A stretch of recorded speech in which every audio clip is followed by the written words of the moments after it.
ಮಂಡ್ಯ ಸುಭಾಷ್ ಪಾಳೇಕರ್ ಕೃಷಿ ಜನಾಂದೋಲನ ಸಂಘಟನೆಯಿಂದ ಪದ್ಮಶ್ರೀ ಪುರಸ್ಕೃತ ಡಾ ಸುಭಾಷ್ ಪಾಳೇಕರ್ ಅವರ ಜನ್ಮದಿನದ ಪ್ರಯುಕ್ತ ಗುರುವಂದನೆ ಎಸ್ಪಿಕೆ ಸೇರ್ಪಡೆ ಕಾರ್ಯಕ್ರಮ ಹಾಗೂ ಒಂದು ದಿನದ ಸುಭಾಷ್ ಪಾಳೇಕರ್ ಕೃಷಿ ಕಾರ್ಯಾಗಾರವನ್ನು ಜು 7ರಂದು ನಗರದ ಕರ್ನಾಟಕ ಸಂಘದ ಆವರಣದಲ್ಲಿ ಆಯೋಜಿಸಲಾಗಿದೆ ಎಂದು ಸಂಘಟನೆಯ ಜಿಲ್ಲಾ ಸಂಘಟಕ ಅನಂತರಾವ್ ತಿಳಿಸಿದರು.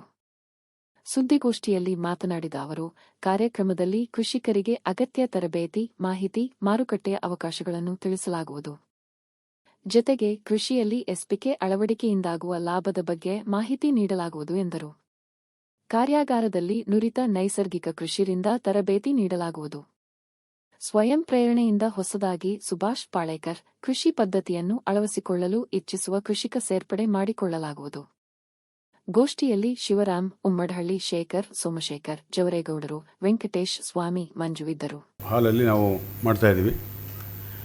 ಕೃಷಿ ಪದ್ಧತಿಗೆ ಒಂದು ಹೊಸ ಆಯಾಮವನ್ನು ತಂದುಕೊಟ್ಟು ರಾಸಾಯನಿಕಗಳ ಬಳಕೆ ಬೇಕೇ ಬೇಕು ಅನ್ನುವಂಥ ಒಂದು ಸ್ಥಿತಿಯಲ್ಲಿ ರಾಸಾಯನಿಕಗಳ ಇಲ್ಲದೇ ನಮ್ಮ ಏನು ಪೂರ್ವಜರ ಪದ್ಧತಿಗಳೇನಿತ್ತು, ನಾಟಿ ಹಸುಗಳ ಸಗಣಿ ಮತ್ತು ಗೋಮೂತ್ರವನ್ನು ಬಳಸ್ಕೊಂಡು ಅದಕ್ಕೆ ಮೌಲ್ಯವರ್ಧನೆ ಮಾಡಿ ಅದರಿಂದ ಜೀವಾಮೃತವನ್ನು ಮಾಡಿಕೊಂಡು ಮಣ್ಣನ್ನು ಜೀವಂತವಾಗಿಸುವಂಥ ಒಂದು ಉತ್ತಮವಾದ ಕೆಲಸವನ್ನು ಮಾಡಿ ಮಣ್ಣಿನ ಆರೋಗ್ಯ, ಜನಾರೋಗ್ಯ, ಜಾನುವಾರುಗಳ ಆರೋಗ್ಯ, ದೇಶದ ಆರೋಗ್ಯವನ್ನು ಕಾಪಾಡ್ಕೊಳ್ತಾ ಏನು ರೈತರು ಆತ್ಮಹತ್ಯೆಯನ್ನು ಮಾಡ್ಕೊಳ್ತಾಯಿದ್ರು ಅದ್ರ ಬಗ್ಗೆ 40 ವರ್ಷದಲ್ಲಿ ಅವರು ಆತಂಕ ಪಟ್ಕೊಂಡು ಆ ವಿಚಾರದಲ್ಲಿ ಸಾಕಷ್ಟು ಸಂಶೋಧನೆ ಮಾಡ್ತಾರೆ, ಅಧ್ಯಯನ ಮಾಡ್ತಾರೆ, ಕಾಡಲ್ಲಿ ಹೋಗಿ ಅಧ್ಯಯನ ಮಾಡ್ತಾರೆ.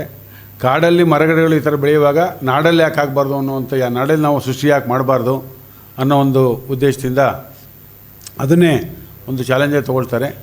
ಅದಕ್ಕೆ ಯಾವುದೇ ರೀತಿಯ ಸರ್ಕಾರದ ಸವಲತ್ತು ಸಿಕ್ಕೋದಿಲ್ಲ ಅವ್ರಿಗೆ 40 ವರ್ಷದಲ್ಲಿ. ಆವಾಗ ಅವ್ರು ಮಾಡೋದು ತಮ್ಮ ಸ್ವಂತ ಅಧ್ಯಯನ ಸಂಶೋಧನೆ ನಿಲ್ಲಿಸಲ್ಲ, ರೈತರ ಆತ್ಮಹತ್ಯೆ ಆಗಬಾರ್ದು ಅಂತ. ಅದೇ ಆವಾಗ ಅವರು 10 ಎಕರೆ ಜಮೀನನ್ನು ಕಳ್ಕೊಳ್ತಾರೆ. ಜೊತೆಗೆ ಹೆಂಡತಿ ಮೇಲೆ ಚಿನ್ನವನ್ನು ಎಲ್ಲ ಮಾರಾಟ ಮಾಡಿ ಅಧ್ಯಯನ, ಸಂಶೋಧನೆ, ಪ್ರಯೋಗ ಇಷ್ಟನ್ನು ಮಾಡಿಕೊಂಡು ಅದನ್ನು ಅಕ್ಷರೂಪಕ್ಕೆ ತರ್ತಾರೆ. ಬರೀ ಮಾಡಿಬಿಟ್ಟು ಸುಮ್ಮನಾಗಲ್ಲ, ಅವರು ಅಕ್ಷರೂಪ ತರ್ತಾರೆ, ಪುಸ್ತಕಗಳನ್ನು ಬರೀತಾರೆ. ಜೊತೆಗೆ ಇಡೀ ದೇಶಾದ್ಯಂತ ಸಂಚಾರ ಮಾಡ್ತಾರೆ. ಈಗ ನಾವು ಇಲ್ಲಿಂದ ಬೆಂಗಳೂರಿಗೆ ಹೋದರೆ ವಾಟರ್ ಇನ್ಫೆಕ್ಷನ್ ಆಯಿತು ಅಂತೀವಿ, ಗುಲ್ಬರ್ಗಕ್ಕೆ ಹೋದ್ರೆ ಉಷ್ಣ ಆಯಿತು ಅಂತೀವಿ, ಉತ್ತರ ಭಾರತಕ್ಕೆ ಹೋದಾಗ ಸೆಕೆ ಆಯಿತು, ಆರೋಗ್ಯ ಏರ್ಪೇರು ಆಗುವಂಥ ಸ್ಥಿತಿ ಎಷ್ಟೋ ಜನಕ್ಕಿದೆ, ಎಲ್ರಿಗೂ ಅಲ್ಲ. ಆದರೆ ಅವರು ಕಾಶ್ಮೀರದಿಂದ ಕನ್ಯಾಕುಮಾರಿವರೆಗೂ ಸಹ ಸಂಚಾರ ಮಾಡ್ತಾರೆ. ಪಶ್ಚಿಮ ಬಂಗಾಳದಿಂದ ಈ ಕಡೆ ಮುಂಬೈವರೆಗೂ ಸಂಚಾರ ಮಾಡ್ತಾರೆ. ಎಲ್ಲ ರಾಜ್ಯದಲ್ಲೂ ಒಂದು ಜೋಳದ ರೊಟ್ಟಿಯನ್ನು ಊಟ ಮಾಡಿಕೊಂಡು, ಅವರು ಊಟ ಮಾಡೋದು ಕೇವಲ ಒಂದೊಂದು ಜೋಳದ ರೊಟ್ಟಿ ಮಾತ್ರ, ಬೆಳಗ್ಗೆ, ಮಧ್ಯಾಹ್ನ, ಸಂಜೆ. ಮಧ್ಯೆ ಹಾಲು ಕುಡಿಯೋಲ್ಲ, ಕಾಫಿ ಕುಡಿಯೋಲ್ಲ, ಟೀ ಕುಡಿಯೋಲ್ಲ.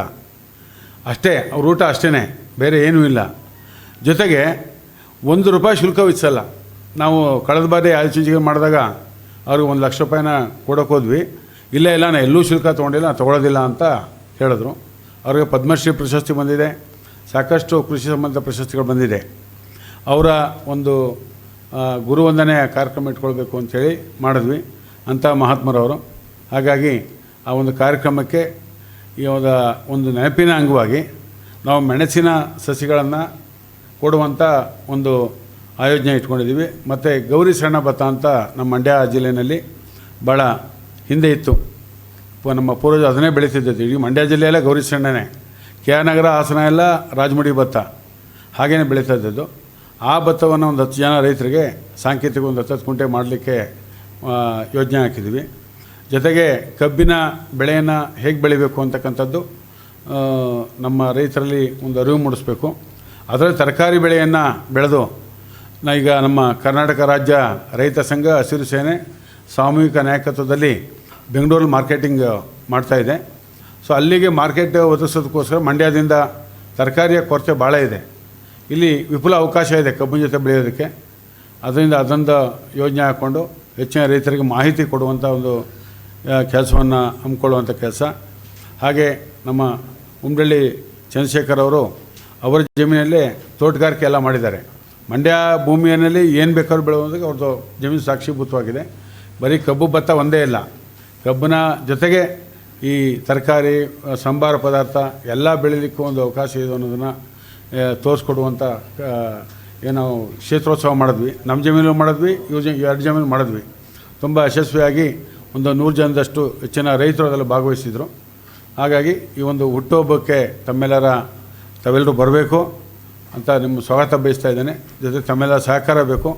ನಮ್ಮ ಮಂಡ್ಯ ಜಿಲ್ಲೆ ವಿಷಮುಕ್ತವಾದಂಥ, ರಾಸಾಯನಿಕ ರಹಿತವಾದಂಥ, ಯಾವುದೇ ಕೆಮಿಕಲ್ ರಹಿತವಾದಂಥ ಜಿಲ್ಲೆಯಾಗಿ ಜನಾರೋಗ್ಯ, ಮಣ್ಣಿನ ಆರೋಗ್ಯ, ಮಕ್ಕಳ ಜಾನುವಾರು ಆರೋಗ್ಯ ಇಷ್ಟು ಉಳಿಬೇಕು. ದೇಶಗಳು ಉಳಿಬೇಕು, ಹಳ್ಳಿಕಾರ ರಾಸುಗಳು ಉಳಿಬೇಕು ಅಂತ ಹೇಳ್ತಾ ತಮ್ಮೆಲ್ಲರೂ ನಾನು ಈ ಒಂದು ಕಾರ್ಯಕ್ರಮಕ್ಕೆ ಆಹ್ವಾನ ಬಯಸ್ತಾ ಇದ್ದೀನಿ.